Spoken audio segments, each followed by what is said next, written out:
Ada gak sih orang di sekitar kamu yang selalu sendirian aja? Bukan sendirian yang jomblo abadi karena cinta yang gak bisa dia dapetin.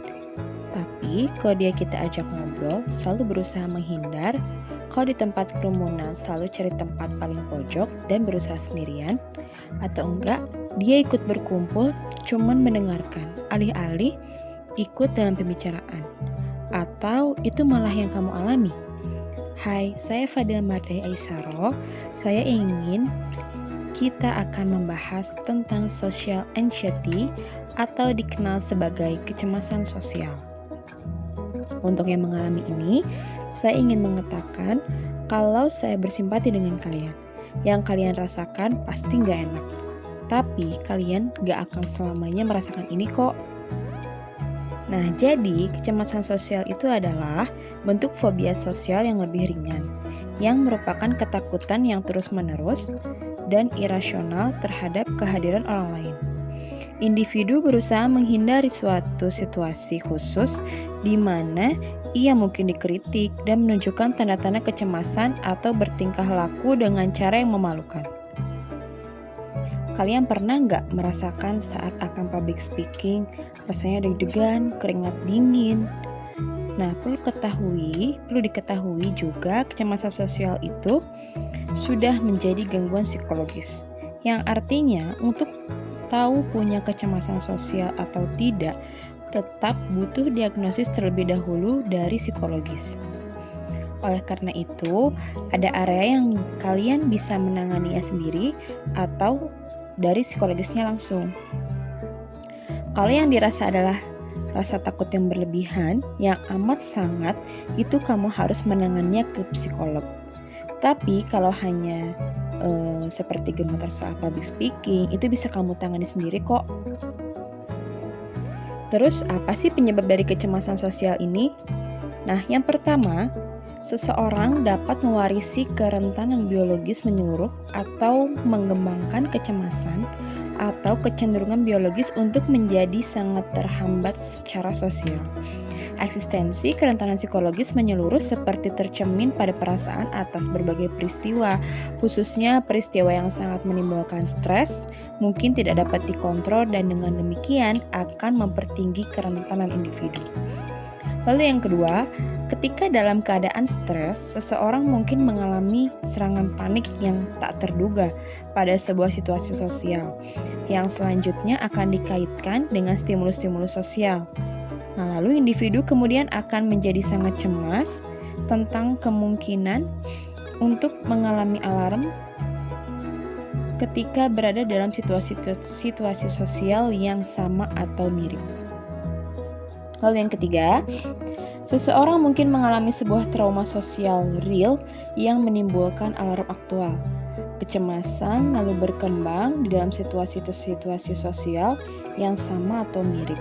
Pengalaman sosial yang traumatik mungkin juga meluas kembali ke masa-masa sulit di masa kanak-kanak. Nah, setelah dari apa penyebab itu, mungkin akan ada tanda-tanda dan gejala dari kecemasan sosial tersebut. Nah, diantaranya itu adalah 1, takut secara berlebihan ketika berinteraksi dengan orang asing. Mungkin dia merasa akan dipandang jelek atau salah berbicara, atau dia akan salah menangkap omongan orang, seperti itu. Dan kedua, takut situasi di mana Anda dapat dinilai. Ya, dia takut dinilai jelek oleh orang lain dan sebagainya. Ketiga, khawatir memalukan atau memalukan diri sendiri. Ketakutan bahwa orang lain akan melihat bahwa dia akan terlihat cemas. Dan yang kelima, kecemasan yang mengganggu rutinitas harian seperti pekerjaan, sekolah, atau kegiatan lain. Lalu yang keenam, menghindari melakukan sesuatu atau berbicara dengan orang karena takut dan malu. Yang ketujuh, menghindari situasi di mana mungkin kamu menjadi pusat perhatian. Lalu yang kedelapan, kesulitan membuat kontak mata. Dan yang kesembilan, kesulitan berbicara. Terus apa sih yang harus dilakukan kalau kamu merasakan hal dari salah satu ini, yang pertama yang bisa kamu lakukan adalah satu filosofi amor fati atau mencintai takdir. Di sini kamu gak boleh pasrah. Untuk menerima terlebih dahulu kalau kamu harus usaha lebih untuk bisa turun di beberapa situasi sosial. Filosofi ini dipopulerkan oleh Friedrich Nietzsche bahwa segala sesuatu yang terjadi di hidup kita, baik atau buruk, sebagai suatu hal yang baik atau setidaknya diperlukan. Kalau kita merasa cemas atau gugup, ngobrol sama orang baru, jalin aja dulu. Ini sebagai bentuk awal kamu memulai memberanikan diri menghindari kecemasan sosial dan sedang mengembangkan diri kamu. Dan yang harus diingat dari filosofi amor fati ini adalah untuk sampai ke tahap menerima itu adalah proses lain yang harus dilewati dan mungkin perjalanannya itu tidak mudah. Jadi kamu harus terus semangat, tidak boleh pantang menyerah. Lalu yang kedua, kamu harus menantang pikiran-pikiran buruk yang ada di kepala.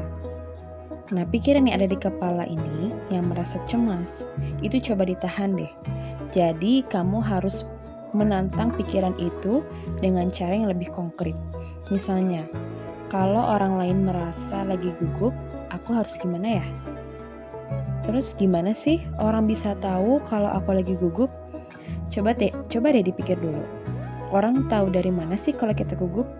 Atau enggak, kamu bisa ngingetin diri kamu kalau orang lain akan lebih merhatiin diri mereka sendiri dibanding diri kamu. Menantang pikiran negatif itu belum tentu gampang, tapi bisa banget dicoba kok. Dan kalau kamu mampu, sebaiknya dilakukan. Yang penting, yang harus diingat adalah mengatasi kecemasan sosial itu butuh waktu. Jadi jangan lupa untuk menghargai progres-progres kecil yang sudah dicapai. Ingat bahwa ada cara-cara kecil untuk menghindari kecemasan yang bisa kalian atasi. Percaya deh bahwa setiap manusia itu ada cara tersendiri untuk menyelesaikan masalahnya masing-masing. Sekian dulu dari saya. Semoga video ini bisa berguna untuk kalian yang mendengarkan. Saya Fadila, terima